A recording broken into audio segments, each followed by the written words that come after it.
знал нас. Чтоб ты не узнал. Что, уже музей? Снимать, Маша. Уже музей ограбили? Пойдем грабить. Там дадут, там дадут. Там дадут.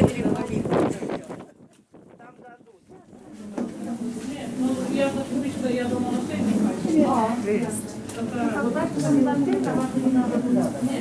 нет, надо.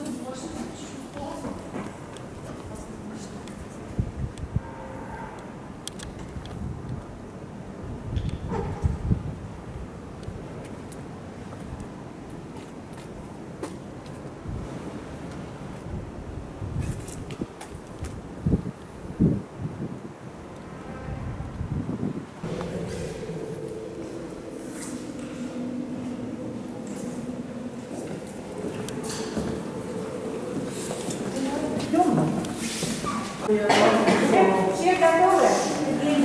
Первый раз сегодня это делаю. Постараюсь. Буду стараться. Зовут меня Яна. И сегодня у нас план с вами такой. Начнем мы с вами сегодня с тех помещений замка, которые не были связаны с реконструкцией большой. Да? Хотя из кассы вы попадаете в такое наше новое маленькое фойе. И отсюда можно на лифте добраться до 3-го этажа.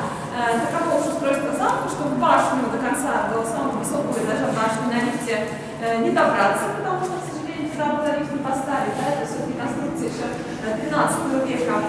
Здесь же есть два лифта, с одной стороны, и здесь в южной части и в восточной части, и вот до 3-го этажа сегодня можно добираться и на лифте.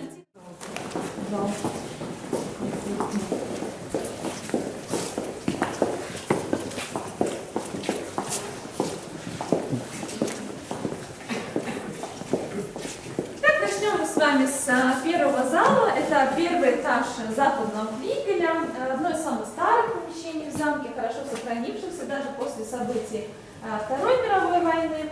Подвал используют для того, чтобы хранить там продовольствие, зерно, соленую рыбу, просоленное мясо, в общем, все то, что долго не портилось.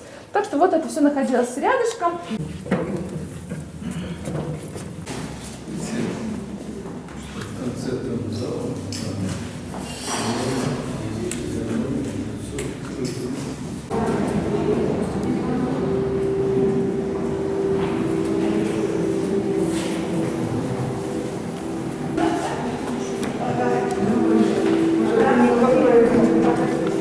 Все, что можно было сохранить, сохранили.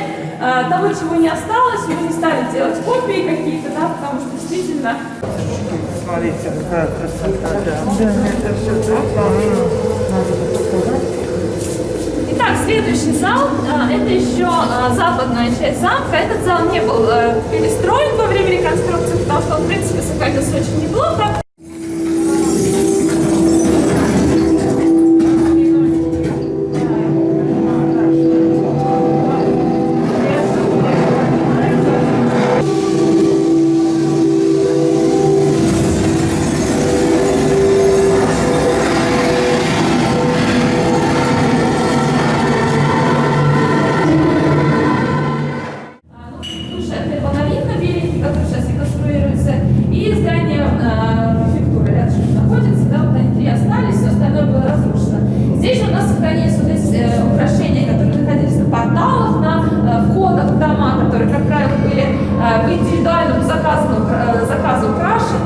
Каким-то образом была история, например, жителей этого дома вплетена в орнаменты различные. И рядышком вы видите круглые камушки, это ядра, которые оказались здесь в ходе сражения 1558 года и прилетели к нам откуда?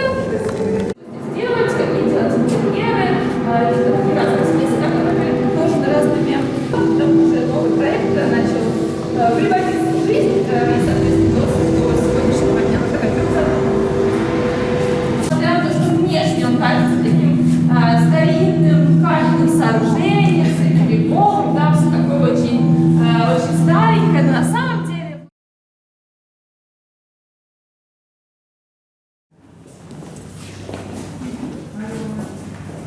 Нашла самого молодого нашла. Да, я хотел так. маску шоу-то снять. Чтобы было видно, кто, да? Сегодня все наши залы, все выставки, они, в принципе, могут быть рассмотрены с разной стороны, не важно, с какой стороны. Натурально. Натурально. Показать вся история, она так или иначе будет соединяться. И этот зал посвящен как раз-таки солдатам, которые проживали на территории замка, или в самом замке, или в гарнизоне. Здесь в нами разные периоды, начиная с самых первых, вот тут устал лежит солдат еще до 12 века датского короля, да, датский период, и заканчивая вот этими камнями, это уже Вторая мировая война, да, мы здесь с вами видим. Сядь, возьми под ручку. Рядышком с каждым из солдат в витринах вы видите оружие соответствующее. Возьми под ручку. Вот здесь у нас Вторая мировая война, здесь у нас коллекция Второй мировой, здесь уже представлен различных видов марки получилось.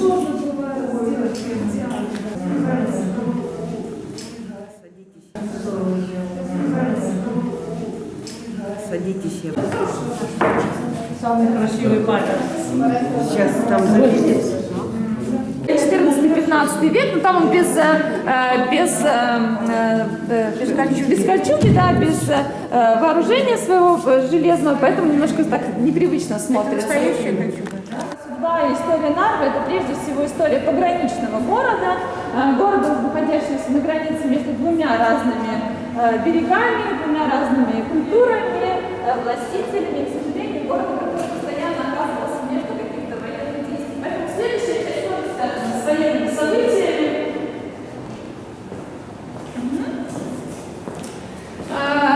И здесь у нас представлены 3 очень крупных сражения, которые происходили в Нарве в разные периоды. Можно выбрать между ними.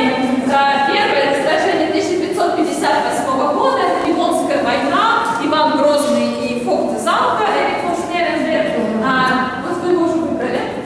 И во время сражения здесь на столе идет очень такой подробный рассказ, показано, откуда войска выдвигались. Вот они из Москвы, видите, стрельцы. Помните, в красном костюмчике сидят? Вот они пошли. И во время сражения здесь идет, значит, рассказ о том, как происходило это сражение. А вот здесь вы видите тех, кто был у власти, когда, да, кто управлял этими землями, кто это у нас? Иван Грозный, ну, Эрик фон Шнелленберг, это как бы фокт замка, но тот, кто управлял рыцарями здесь на тот момент. Да, такие очень подвижные, да. Ну, вот представьте, как бы вам улыбался Иван Грозный, как бы он помогал. Да, как такой. Ну, здесь вот симпатично, да. Вот, здесь так мы сейчас не слон включили, я же сражение до конца у нас что у нас здесь интерактивная, очень интересная игра, но сейчас, к сожалению, нам...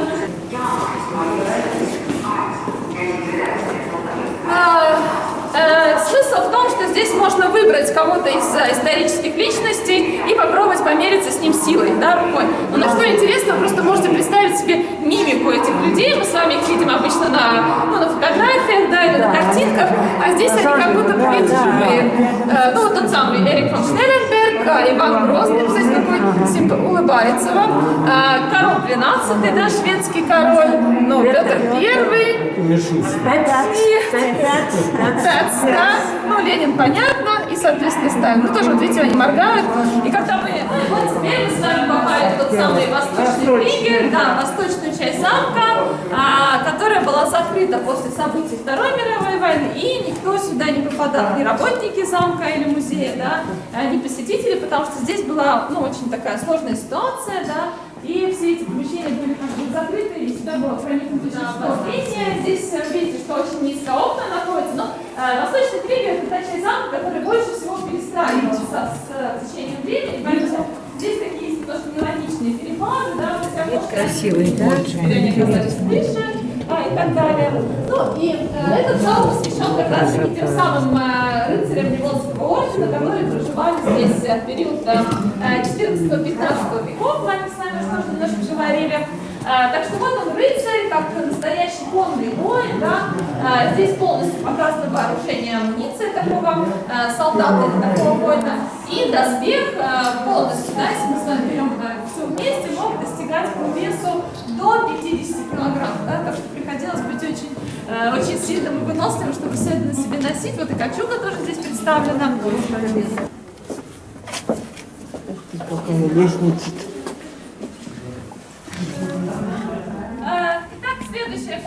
здесь в нашем восточном флигеле. Не бойтесь, мы ставим с вами крепко. Почему у нас тут открытые пространства? Потому что было специально продумано так, чтобы показать, что же было здесь раньше внизу. Вот, например, здесь в центре увидите еще потолок предыдущего помещения. Он был такой цилиндрической формы. И мы здесь с вами можем наблюдать самую настоящую штукатурку еще 17 века. Да? То есть специально было решено не закрывать все, не прятать, а именно для того, чтобы показать еще вот эти вот, да, вот эти штукатурочки 17 века. Еще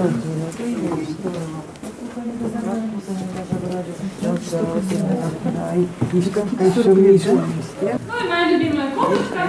Когда вы гуляете по променаду, то наверняка часто смотрите на маленькую выступающую башенку, которая выходит вверх именно к променаду. Ну и всем всегда хочется в нее попасть. И вот вы в нее и попали, да? Та самая колодезная башня, которая раньше служила для того, чтобы поднимать сюда воду, да? Здесь она уходила ниже уровня воды, поэтому чистую воду поднимали именно отсюда. Да, сегодня, конечно, она уже для кого-то не используется, но самый смелый куда пошла? как они поднимали? Да, была как ребенка, да, опускали и поднимали сюда наверх. Тут других возможностей тогда особо не было в средние века, поэтому река взяла была здесь очень кстати. Ну что, кто хочет? Кто не хочет?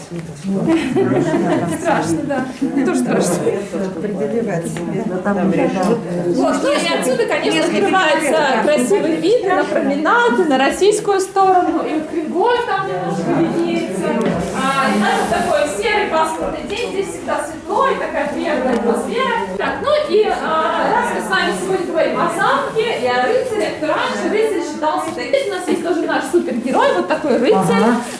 И его супер качество, то, что он, видите, золотой, а еще он умеет летать. Здорово. Так и не наклонаешься такая и не видишь. авторская интерпретация, но тем не менее вот эти вот основные качества. Отлично. А вот лифт.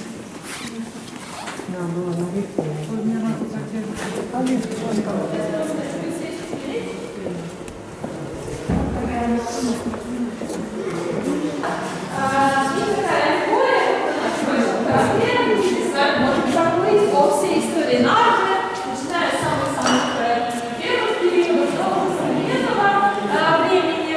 Ну и, конечно, века, кремгольской ткани, которые отправляются с фабрик, да, по всей территории бывшей, вот видите, по всей территории бывшей Российской империи. Ну и Кремголь, конечно, знаменит своим качеством и довольно широко был экспортирован. И потом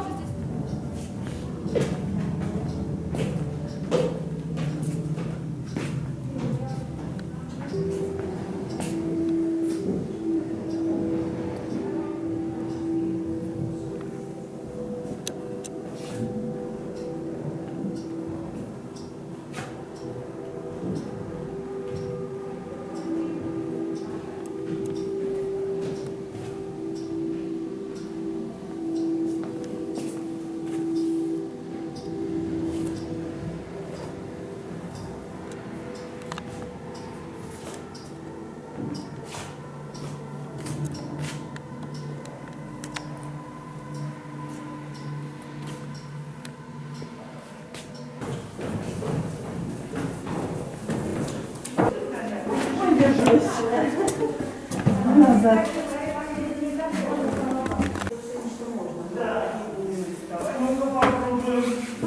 Ну сходи, погляди, у тебя, видать, еще задор есть.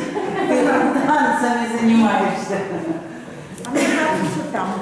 Посмотрите на первый этаж.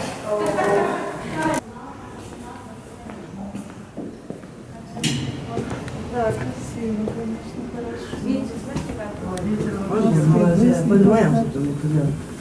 Ома моя. Родная тут было. А где эстонская, это, русская граница? Это вот, это и есть вот это, да? Вот там, где это Эстония, Россия, да? Вот.